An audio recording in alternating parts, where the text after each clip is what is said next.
Hi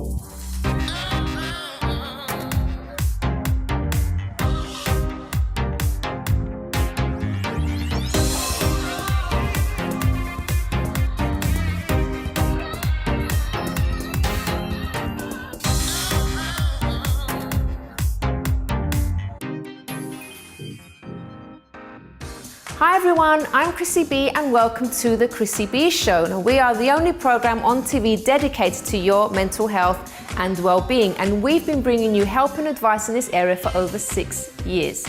So let's talk about the unexpected today. Time and time again, when watching interviews with families that have lost a loved one in a tragedy or who've gotten suddenly ill out of the blue, there is a phrase that keeps coming up. I never expected it to happen to me. This is the kind of thing that happens to other people, other families, not to us. So while we shouldn't live in fear of negative things taking place, I think we also need to be realistic and know that as long as we're alive, anything could happen to us or our loved ones. And though we should do everything we can to be happy and healthy, there are some things we just don't have control over. So what then? Do we give up? Never. We come out fighting.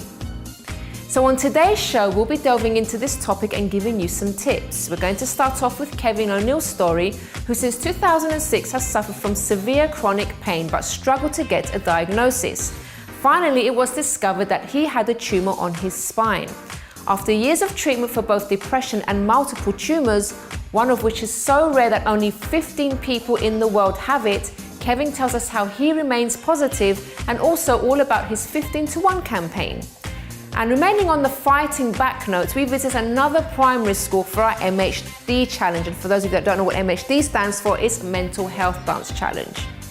Also on the show today, we have our resident psychologist, Dr Audrey Tang, for this week's Psychology Matters segment. And she'll be talking about ways to remain positive when a health condition strikes. Helena Chard brings us all the positive news out there in this week's A Helping of Happy. We go to Hannah Richards' kitchen for an alternative to our usual roast potatoes. And Natalia Katowska takes us through another workout to burn off the calories after you've had the potatoes. So we then go to Dr Rob Hicks to answer all your medical questions in Doctor's Answers, and we also have Laura Southern who will be answering your nutritional questions.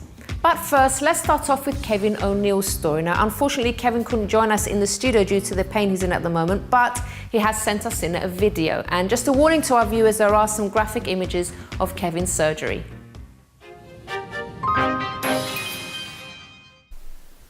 Hello Chrissy, and thank you very much for inviting me to take part in the show and giving me an opportunity to say my story. And also I'd like to thank all the viewers out there for watching tonight as well, okay?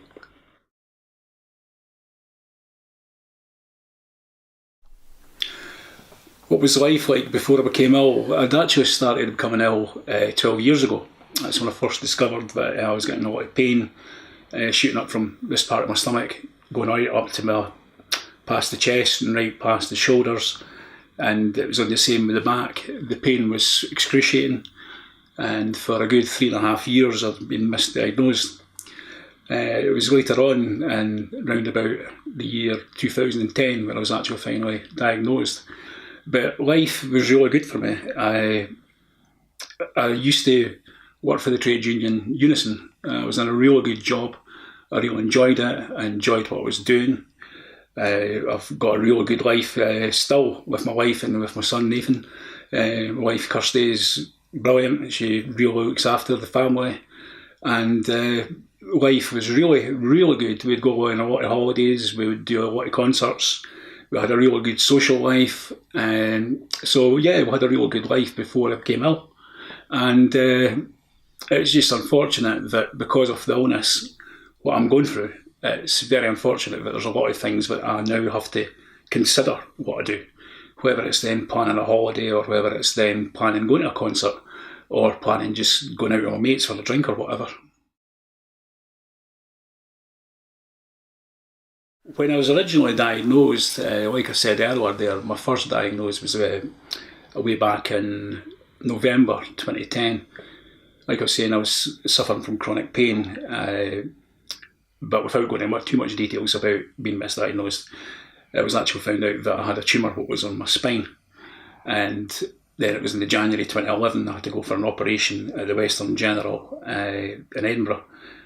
The operation included me lying on my side, cracking my ribs open, then put a chest drain in to deflate the lung, and they were able to then to take out the tumour that way. I was left with a big scar, and the scar goes from here, plus basically here, round to the shoulder blade, quite a massive scar. So what had happened in 2015, I was still working at the time, and when I was getting ready in the mornings to go to my work, and after I had a shower, I've noticed a way back, and it was probably at the latter part of May, earlier part of June 2015, that the scar line itself started to inflame. It started to grow, and it was starting to radiate a lot of heat. So every morning I would actually wake up my wife Kirsty and say to her, can you check my back, before she was getting up and getting ready to go to her own work. So Kirsty would check my back practically every day. Then after a few weeks, you could see that the scar line itself started to form into what was later to become a massive tumour. So it was then when I was told, when I went to see my consultant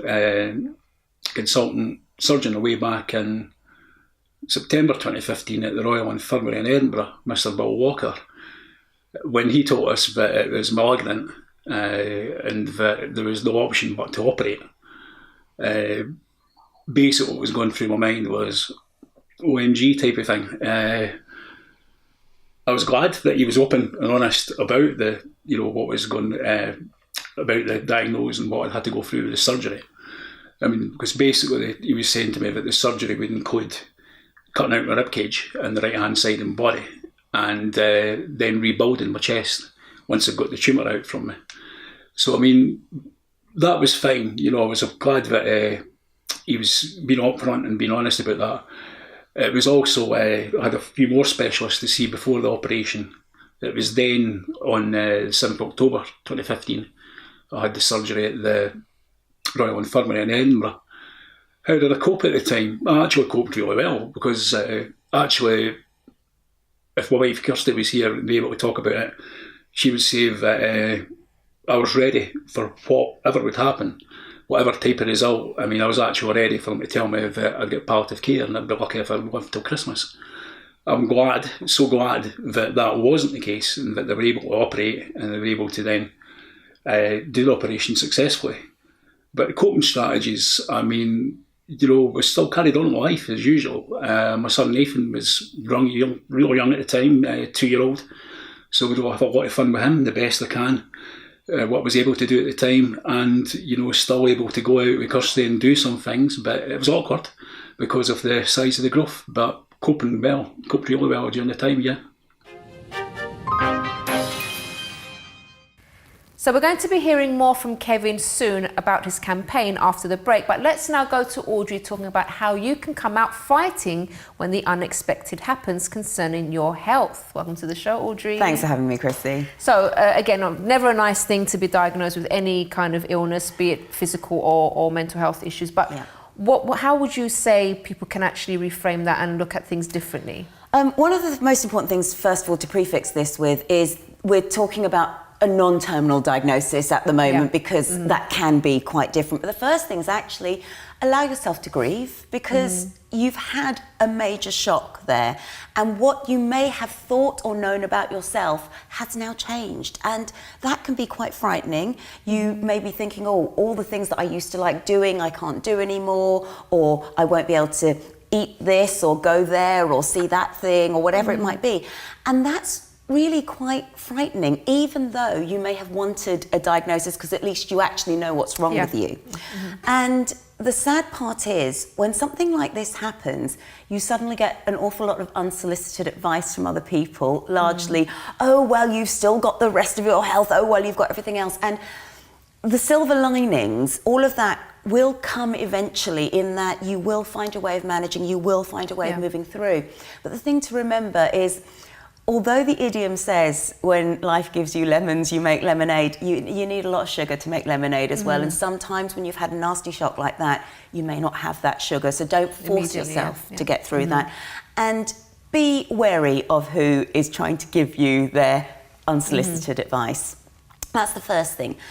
Secondly, it is about reframing sometimes. And the sad part is a lot of people I've spoken with often see themselves as a victim. When they got a diagnosis, they feel very angry, very rightly, oh, why me? It's now frustrating, I can't do all of those things anymore. And the healthy thing to do is try and reframe that into, well, I've had this and I may have had it for quite a long time, which means I've survived that and I've managed it. And then even more importantly, but I'm a fighter. I'm not only a survivor, I'm a fighter and I'm a warrior. And the minute you see that, that unleashes a lot of power inside you.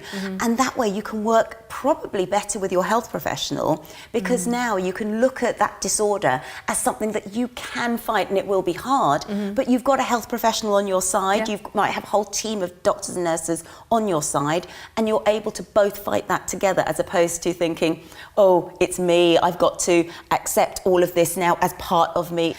There are practical things that we can do to help as well. And these things may be such as sometimes having to sort out legal affairs. It might even be genetic counselling in case it is a genetic disorder. Those things are never pleasant to deal with. Maybe deal with those in a slightly more rational or thoughtful frame of mind, rather than when you've just had the news. But also remember that if you do it when you're calm and when you're able to do it, it's probably a better condition to do that in than if it becomes forced upon you later on. So that way you've still got control.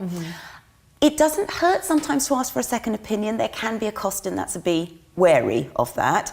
But sometimes there may be other options. And one thing that a client of mine has been able to do is they've recently had a diagnosis despite working with a disorder for a very long time. They just didn't know what it was. And first of all, they were very upset naturally. And because they felt they'd given up half their life trying to find out what was wrong with them, and now they know although there's not quite a cure, there's ways of managing it, but they're a bit frustrated with that. But finding support through forums and finding support through other people who've been going through it, they also spoke to that particular group, and now they're an ambassador for that particular disorder. And that's wonderful, because it now means that they can put all of that knowledge and all of that awareness to good use. So sometimes channeling your knowledge, you're the expert on that now, and what worked for you, that might give you a focus. But as I say all the time, don't let anyone tell you how to work with your diagnosis. That's always your choice. If you prefer not to say, that's fine, but it may help you, it may be more effective for you to get along with friends, family and everyone, for them to understand it if you do say. But it's always your choice. Never let anyone force you into doing anything you don't want to do. Thank you very much, and we'll see you again next week. Yes. All right, everybody, so after the break, we'll be hearing more from Kevin O'Neill about how he stays positive despite what he's going through, and also about his 15 to 1 campaign.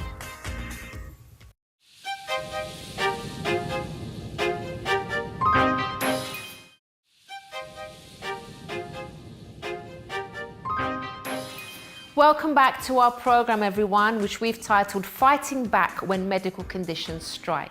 So let's go back to Kevin O'Neill about how he stays positive despite what he's going through, and also about his campaign.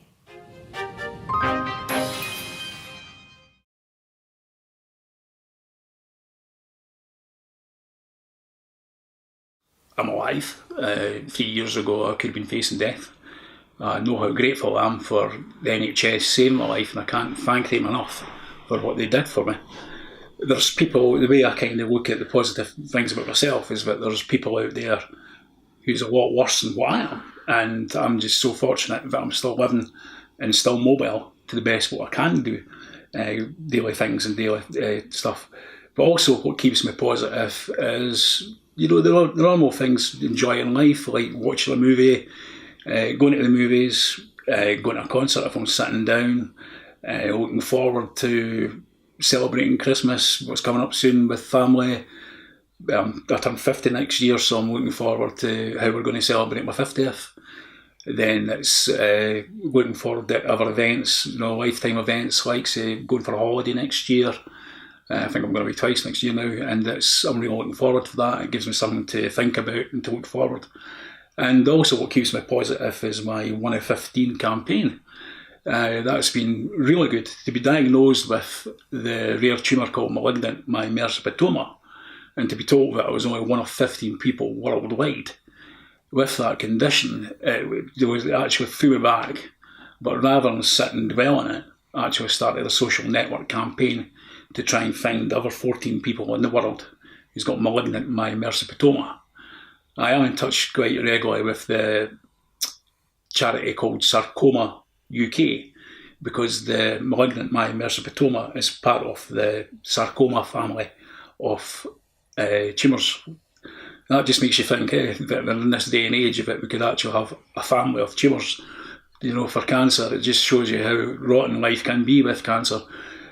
However, it's, that's the type of things what, I do. It's, I keep in touch with, charities.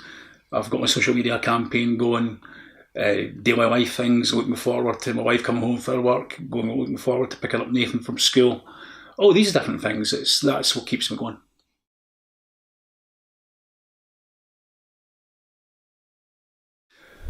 I started my campaign probably back in January 2017, I think it was.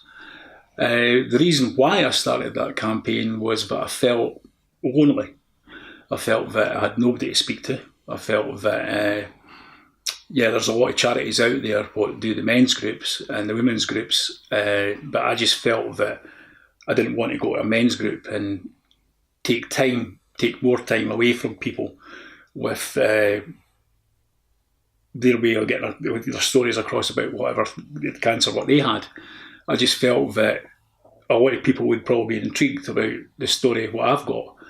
So I just felt that it's better to keep away from that and set up a social media campaign, because what the one of 15 campaigns about, not just about finding the 14 other survivors with malignant myopericytoma, it's about setting up a forum that we are able to talk to each other. We could have somebody to talk to when we're having a bad day, share our stories about how we get over first being diagnosed and then go through the surgery and how they were dealt with, and also about how they coped with being told that they've got malignant myopericytoma. So far, it's gone really well. I mean, I've managed to find 3 people so far. I've found they're all male and roughly about the same age as myself. I've found one man in California in the USA. He works as a deputy sheriff. He's back at his work and working away fine. I've found another guy in Brazil who's roughly the same age as myself as well. And there's another man who I've found it was in Queensland in Australia. So having the social media campaign, it's been good that these people have been coming forward and telling us what they've got. I keep in touch with them every now and then. But it's also, another part of the campaign is about my depression. It's also about being able to speak about openly about how I'm feeling with the depression and how I'm able to then get across the days where I've been having a good day and the days where I've been having a bad day. So the campaign's also about that. It is going really well. I mean, I'm on Facebook at 1 of 15, my Twitter account's 1 of 15, and my website's, fun enough, it's called 1of15.com. So I'd urge people to have a look at that and, make your own mind up about my story. So we'll have more from Kevin a bit later on. And remaining on the positive and fighting back note, we visit another primary school for our mental health dance challenge. Let's take a look.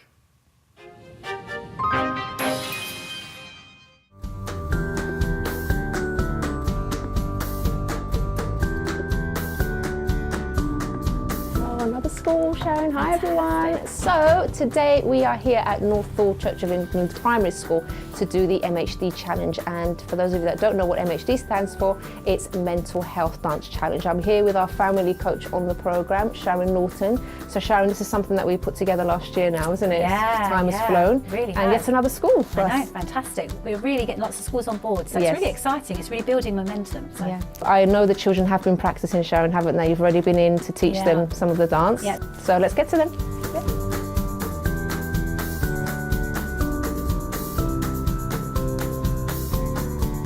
So, Are we excited?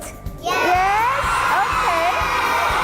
Okay. The whole dance is about, look, I'm fighting back. I'm not going to let this problem get to me. I'm going to talk to someone. I'm going to do something about it and not just leave it to sit there. What did you think about the idea of the MHD challenge when it was first presented to you? I think it was inspirational. It was a fun way of highlighting to children the sorts of issues around mental health. And being a physical activity, I think it engaged more children. But now, depression, it's payback time! You ready? Yeah, I can't hear you! Yeah, let's go this way, let's go! And turn! Other side! 1, 2, 1, 2, 3, get up, stamp, to the side. Middle, to the side. Let's go for punchy. Punch, punch, down. Punch, punch. When we're talking about mental health, it's always very negative, and I think we need to dispel that. We actually need to get children to recognise their anxieties, to be able to talk to the trusted adults, and to be able to feel safe and happy within school. What did you think of the dance, Harry? I found the dance, I thought everybody enjoyed it because it could represent our big and small feelings. What would you say your favourite move was? I'd say it was the boxing because it can kind of show that you're fighting back the bad and big feelings that you had. Brilliant. Okay, and how about you, Izzy? Why do you think it's important to actually speak about mental health in schools? Why is it vital we do that? Because your problem could get bigger and bigger if you don't tell someone. Yeah. What did you think of the dance yourself? I thought it was really exciting and fun. I thought the moves represent like telling people about your feelings and how big they are and how small they could be. Stop, stop, stop! Step back and point and wave. Forward! Stop, stop, stop! Stop, stop, stop! Step back and point and wave. Step and crush. Step and crush. Step and crush. Step and crush. So I'm very proud to present the certificate to Northall Church of England Primary School for successfully completing the MHD challenge. Well done!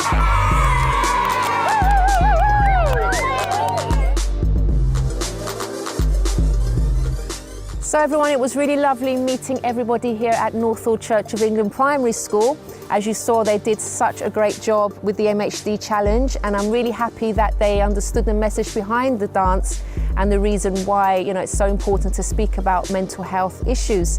So if you would like to take part in the MHD challenge, if you are from a school, a college, a university, a work establishment, wherever you are, and you would like to raise awareness about mental health, you can visit our website, chrissybshow.tv/MHD challenge and find out more.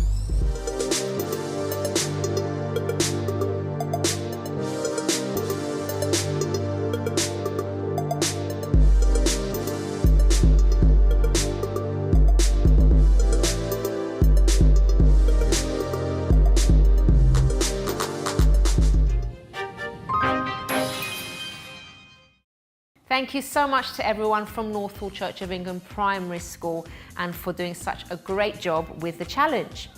So after the break, we have the final part of Kevin's interview where he tells us what happened when his favourite band got in touch with him to offer support. Helena Chard will be bringing you positive news in a helping of happy. We go to Hannah's kitchen showing us a different take on roast potatoes, maybe something you'd like to try for your Christmas dinner this year. And then Natalia Kotowska takes us through a workout.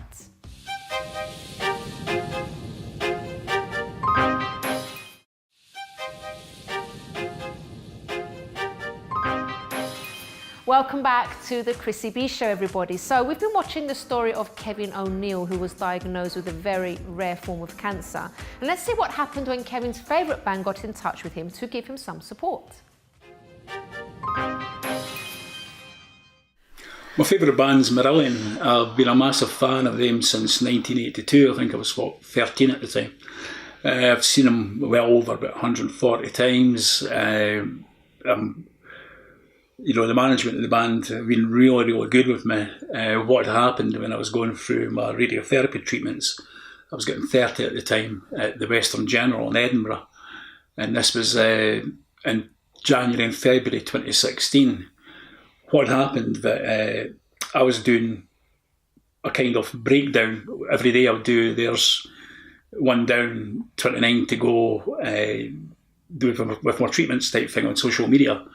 And I was getting a lot of people following it, even with just going the next day, 2 down, 28 to go, treatment went well, I'd say a bit about the treatment. And what happened a few days later was that this card came through the door, and it was a get well soon card, and when I opened it, it was signed by every member of the band Marillion. And basically what happened was that the band's manager, Lucy Jordash, had got in touch with a couple of my friends to find out how I was doing, first of all, but also it was to find out my home address. So she got in touch with them, and that was it. Got the card through, and that was brilliant. But when I launched 1 of 15, Marillion got in touch with me, Lucy got in touch with me to say that they were going to go and use their fan base for promoting my campaign. So what they done the first time was on their own website, they put out an article about myself, and that was a big Marillion fan, that I was looking for 15 people, whatever, 14 people worldwide. And having their support has been really, really good. There's a few times that they've been online talking about me, and especially their manager, Lucy, she's been excellent with my own campaign and the support for it as well. But to have your own band, the band who you've followed, your heroes following you type thing, supporting you, I just felt really great with that. And it's, I can't thank Marillion enough for what they've done for me. And it's just shows you that, when you listen to music, and you follow bands with music, that it's not just about them taking your money. These are guys who care, and they're actually putting out your message for you. So that's how Marillion had got involved with their campaign. Thank you very much to Kevin there for telling us his story. And Kevin, we do really wish you all the best with everything, and also with your campaign. Well, everyone, now it's time to talk to Helena Chard in this week's A Helping of Happy.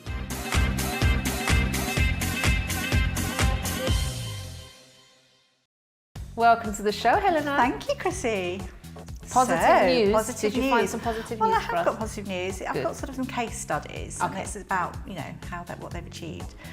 So beginning with Lily Singh. I don't know if you know about Lily Singh. Now she is a very successful vlogger, YouTuber, and she's known as Superwoman.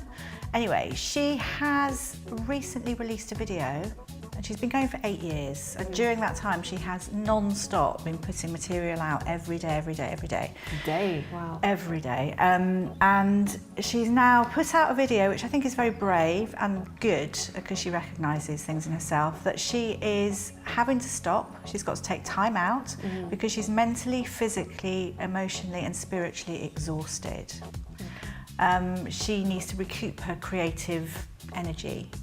And it was just quite interesting reading about it, because obviously with YouTube you have to keep going, and if you stop, it's to do with the algorithms, isn't it? And the whole thing is you've got to keep going, because if you don't, you lose your followers.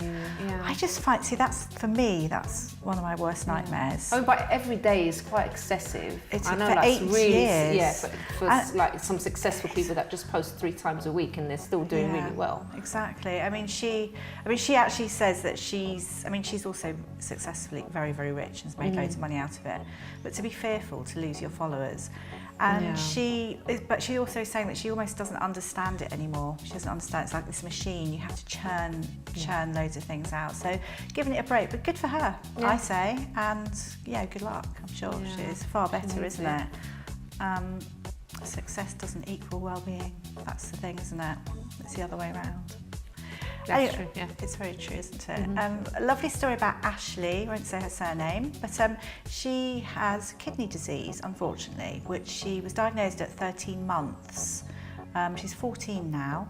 A couple of years ago, she actually had her kidneys removed, and obviously you need your kidneys. So she is positive still. She has dialysis 4 days a week. And 4 days a week, I know, but despite being really tired, she still has to do, well, she has to and she wants to do her schoolwork. So she still has the same thing, you know, her break, her lunch, etc. in hospital. And she really, really loves, also, she's passionate about helping others and make, you know, awareness for kidney disease, and she's completed lots of walks to raise money and things.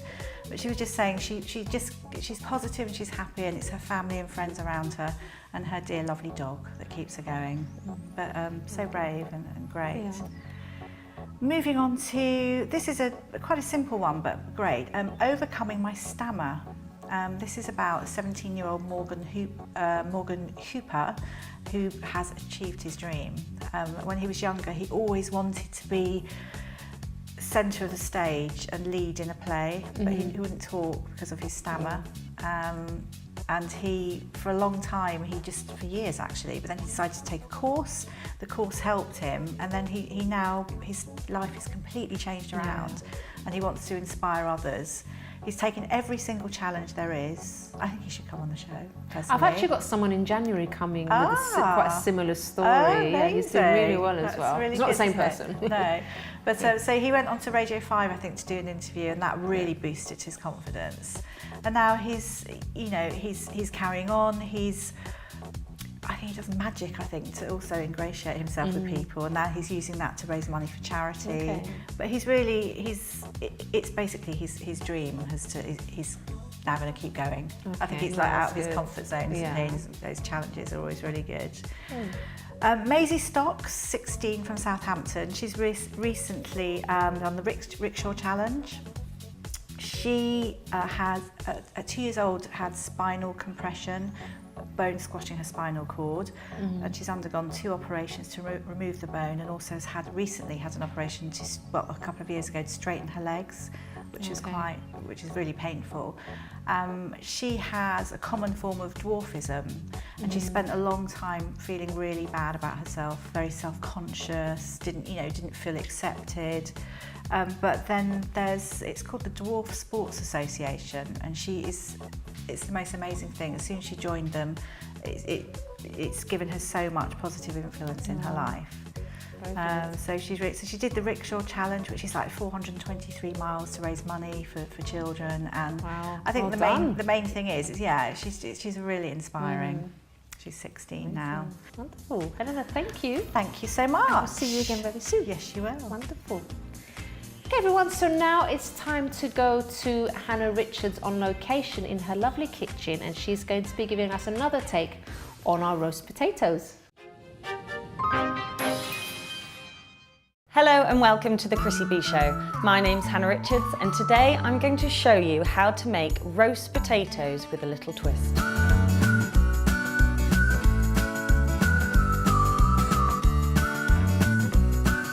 So here I've got some really good English new potatoes, and when you buy your vegetables, it's really important that the only packaging that they have on them is mud. So all I've done is given these potatoes a little scrub with a scrubbing brush in the sink, and then I'm just going to cut them into sort of quarters, and then I'm just going to put them into my roasting dish over here.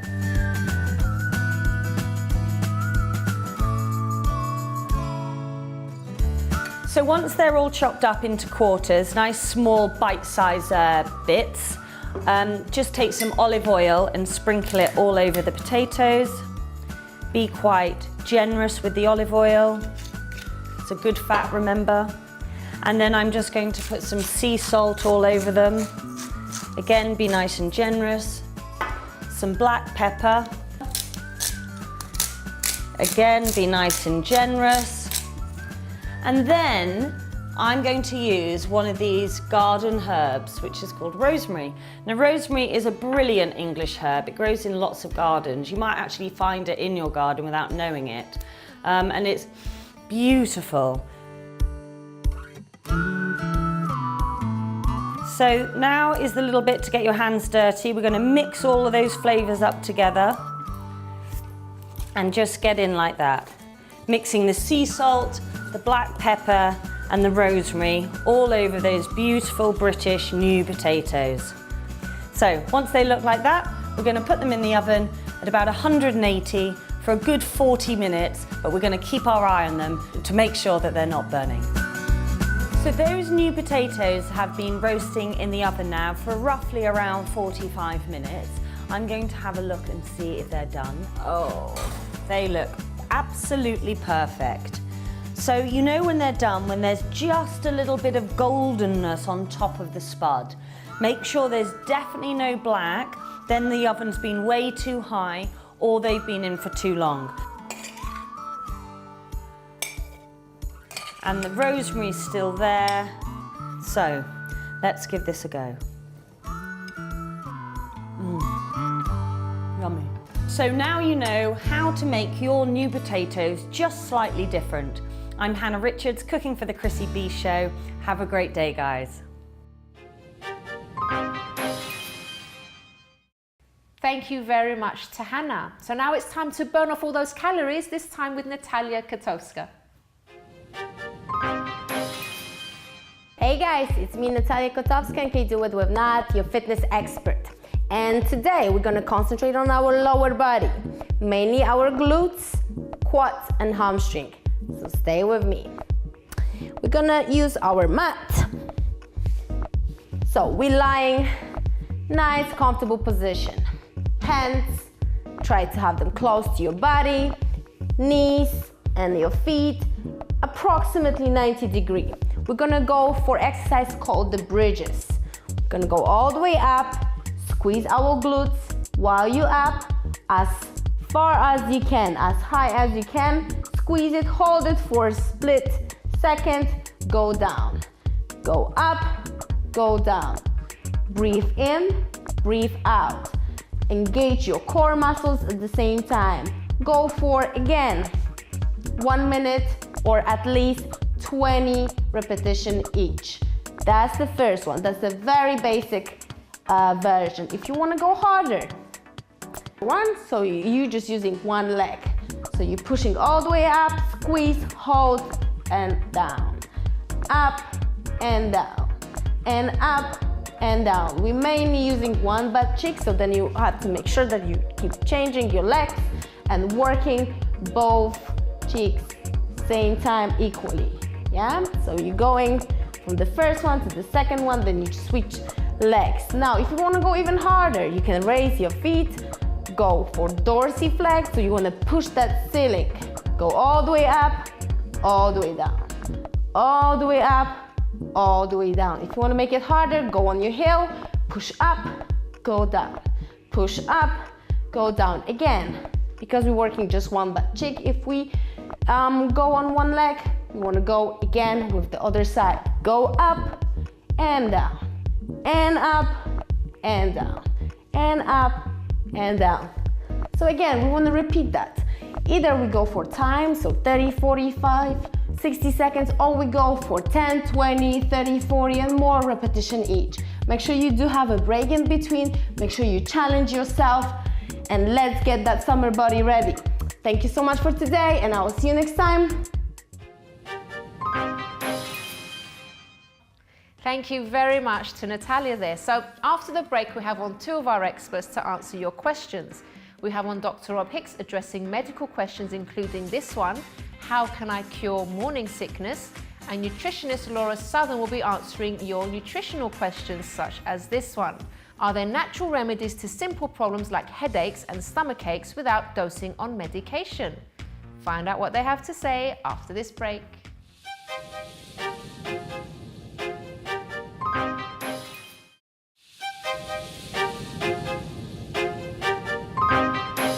Welcome back to today's Chrissy B Show, everyone. Now, this program isn't just about entertainment, but more importantly, the aim is for our viewers to take something away with them from every single show. So that might be some inspiration from the guests we have on, or some advice that they can put into practice to improve their lives. And we also know you have lots of questions, which is why we bring on our experts. So in this final part of the show, we're first going to speak to Dr. Rob Hicks in this week's Doctor's Answers. Hello, Rob. Hello, Chris. That was a lovely introduction. Thank you. It's good, wasn't it? Okay. So we have some questions from our viewers. Are you ready today? I am indeed, yes. All right. So this person's asking, how can I cure morning sickness?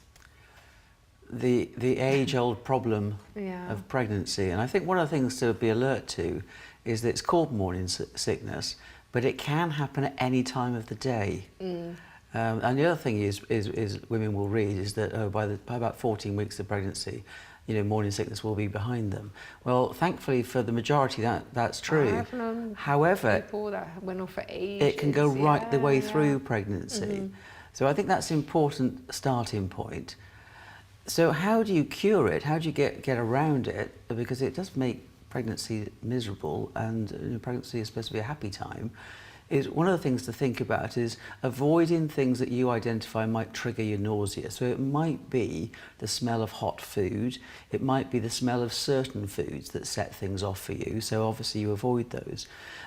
Many people benefit first thing in the morning before getting out of bed, having something like a dry biscuit or a plain bit of bread to eat, and women find that helps.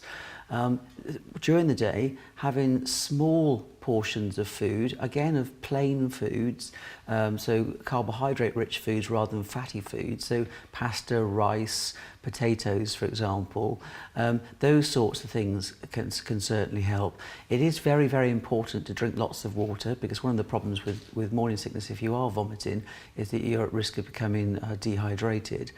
And then of course, it's easy to say, often difficult to do, but rest as much as possible, because if you're very tired, and certainly if you're very stressed, then that can make the symptoms worse. Ginger, whether that be as a drink or food, is thought to, and for many women, actually helps settle the nausea, indeed prevent it. And there is some quite solid research around acupressure. So you might see people wearing bands around their wrist. You have them just pressing on an acupressure point there, or a band around the forearm.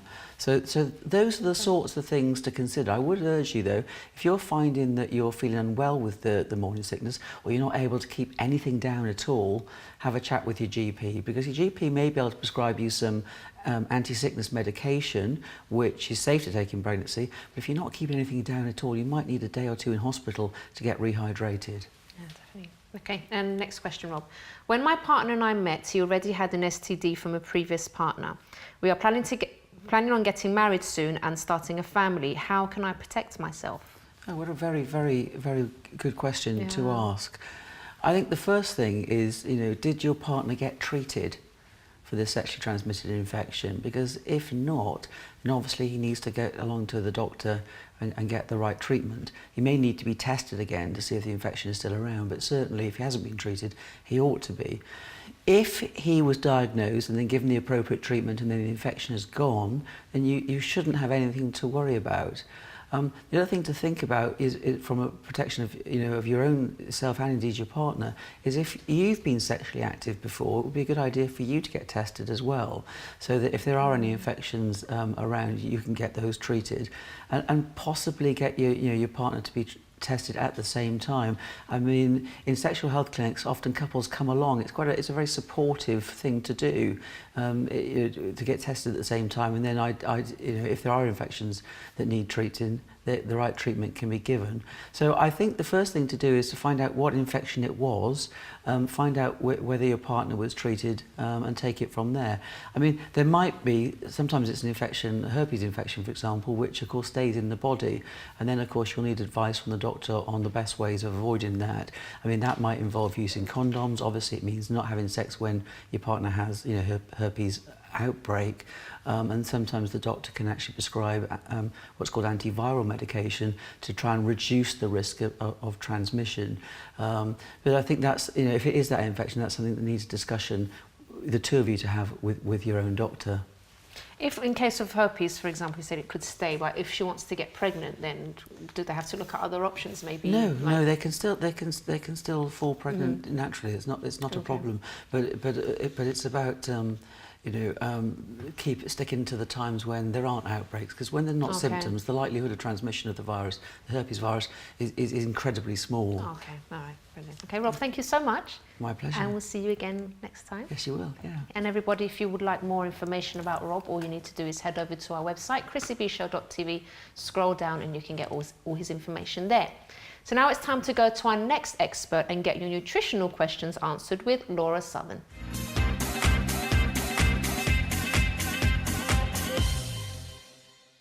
Welcome to the show, Laura. Hi, thank you. Nice to be here. Lovely to have you back. So we've got a couple of questions from our viewers for you to answer today. Brilliant. So the first one is, are there natural remedies to simple problems like headaches and stomach aches without dosing on medication? Okay, well, the simple answer is there are. However, it's not quite as easy as just taking a pill or a supplement to cure everything. So we do have to look at the whole person and what's actually going on. So if it's someone that came to me and they were suffering from headaches and digestive issues, I might think maybe there's some kind of food intolerance or food allergy which is causing both things. Or perhaps there's digestive problems which are causing the headaches. Constipation can often cause headaches due to kind of toxicity in the gut. I didn't know that. Yeah, because you've kind of got circulating toxins really, it's going around, and that can cause headaches. There are things that can help both in terms of supplements, in terms of diet, but it's never quite as simple as what might work for one person might work for another person. Okay, so yeah. What would be your top tips then for maybe overall health, like to prevent things like this from happening in the first place? We do know that all health starts in the gut, so it's about looking at gut health, making sure that your bowels are emptying properly, you're not suffering from any digestive issues, and that can really help. And to do that, vegetables are always key. The more vegetable variety you can get in, the better. So it's not just about quantity, it's about variety. And then again, taking out the sugars and taking out all the processed food and increasing kind of good fats, vegetables, fibre. Those are the top things. They're all the boring stuff that we know about. A good multivitamin does have its place, but it's kind of like you can't just plaster over the cracks. So you can, you know, have a brilliant diet and not need necessarily to take a multivitamin. But if you take a multivitamin on top of a really bad diet, it's not going to touch the sides. Yeah, exactly. So it's quite simple things to do, but it's just the fact that people don't want to do it sometimes because of naughty stuff, I suppose. I mean, vegetables to some people, I quite like them, but other people it's just boring food. Whereas you know, a bar of chocolate or a ready meal is much easier, much tastier, much simpler to a lot of people, and that is the stuff that can often take health away, whereas actually we need to eat the food that puts health back. Definitely. Okay, and one more question for today. Sure. What snacks can I have to boost my energy levels throughout the day without ruining my appetite?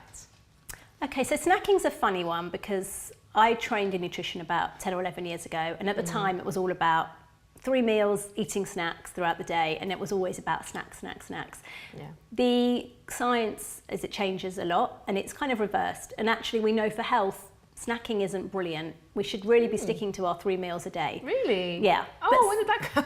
It's been around for a few years. I love my snacks. I know. And I don't snack that. I don't normally have anything between breakfast and lunch, but I do have something between lunch and dinner because otherwise I'm like, well, that's the thing. These guys, and I'm always complaining that I'm hungry. And that's the thing. There is definitely a place for snacks if you've got a busy lifestyle and if you're genuinely hungry. So if you're genuinely hungry, you need to eat, of course, and it's not about starving yourself. And if that's the case, then snacking is great. And what you want to go for is whole foods. So rather than buying a pre-packaged, you know, cereal bar that says protein bar or, you know, good for you kind of bar, that kind of stuff isn't going to be good for you. You're much better off having, I don't know, some mashed up avocado on a piece of rye toast, or you know, a handful of olives or a handful of nuts, nut butter on some oat crackers, something like that would be much more beneficial. But it is about recognising the hunger signals and thinking, am I hungry? Do I need my snack? Or am I just a bit bored because it's boring at work and it's 4 o'clock and that feels like How do you really know if you're hungry though? You really know, well, if your tummy's rumbling? If your tummy's rumbling and you're starting with a bit of brain fog and you kind of can't concentrate, you probably are hungry and in need. If you're just a little bit bored, but it's tricky. I mean, we all, you know, when there's such a prevalence of food around, it's really hard to think, am I hungry? Am I just a bit bored? Will it just taste nice? And it's difficult. And actually getting back in tune with our hunger signals and our full signals is the most kind of difficult thing to do, but it's revolutionary when it comes to health and managing eating. And in terms of sweet snacks, what would you recommend? So there's a big place for dark chocolate. There's a lot of health benefits that have been proven with dark chocolate. It's high in antioxidants. Even if it's got sugar in it? Even if it's got sugar. The higher the cocoa content, usually the lower the sugar content. So that's quite good. I'm a big fan of making kind of some date and nut balls and like little protein balls that you've made yourself. You're controlling the ingredients and they're sweet, they're easy and they're portable, and so they're quite good. But you know, anytime you're eating a lot of dates or dried fruit, the sugar content is high. So you are getting health benefits from the fibre, and you know, there's quite a lot of minerals, but Just be always careful, this- don't yeah, overdo it. it's overdoing it, and that can be the issue. People think dates are healthy, they're from a tree, they're natural, I can eat as many as I want. You can't, unfortunately. Okay, all right, lovely. Laura, thank you so much. You're very welcome. And everybody, if you have a question for one of our nutritionists, all you need to do is email us on nutrition@chrissybshow.tv, and Laura will see you again very soon. Definitely. Brilliant. Okay, everyone, so now it's time for my final thoughts of the day.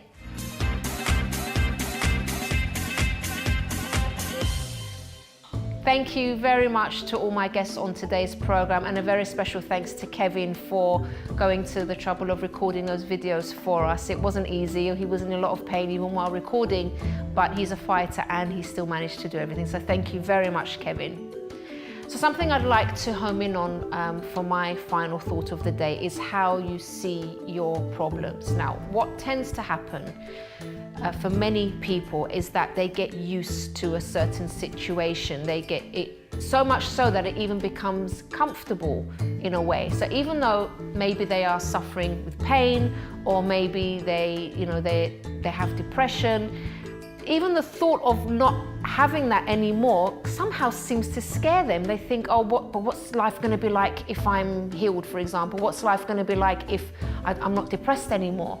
And they don't see it as a positive thing. They kind of see it as like, well, I've lived like this for so long now, and I'm scared of the change. I'm scared of actually being better or becoming better, or things like that. And that's something, I think that's a very, I would say, I don't know if the negative is the right word, but I don't think that's a very healthy way to look at things, because basically you're missing out. Being obviously on both sides of depression, having really bad depression, but also not having it at all anymore, I can say that life is wonderful now, and it can be for you as well. Not to say that I don't go through my challenges and stuff, but it's something that you should fight for, because it's always going to be better to be healthy, to not have mental health issues than not. Even though you might not be used to it, but you can get used to it. You can get used to your new normal. And this goes across all areas of life as well. So say, for example, you're used to maybe not having a great relationship with your partner. You don't talk much, you don't have fun together, and you're just kind of like there just with the kids, just staying together for the sake of the kids. Well, why not change that? Why are you afraid to kind of approach the subject and try and solve the issues, rather than just kind of learning to live with it because you don't want to rock the boat in any way by trying to solve the issues? It's not a healthy way to look at things. So I always say, don't see problems as a part of you. Don't think, for example, that depression is you and you are depression. Don't think that this relationship is as good as it's going to get, so just put up with it. There's people worse off. See things in a different way. Think to yourself, why not? Why can't I be rid of this depression? Why can't I be rid of this illness? Why can't I fight back and recover? Things like that. So just try changing your mindset a little bit when it comes to that, and you'll see that there will be big differences in your life, I believe. Well, everyone, we've reached the end of today's program, but if you have a story that you would like to share with us, please do get in touch. We love to hear from our viewers. You can email us on info@chrissybshow.tv. You can also tweet us @ChrissyBShow, or leave a message on our Facebook page, The Chrissy B Show. And if you'd like to know more about my story and the struggles that I had in the past, you can visit my personal website, which is mylifeafterdepression.com. And until next time, bye-bye for now.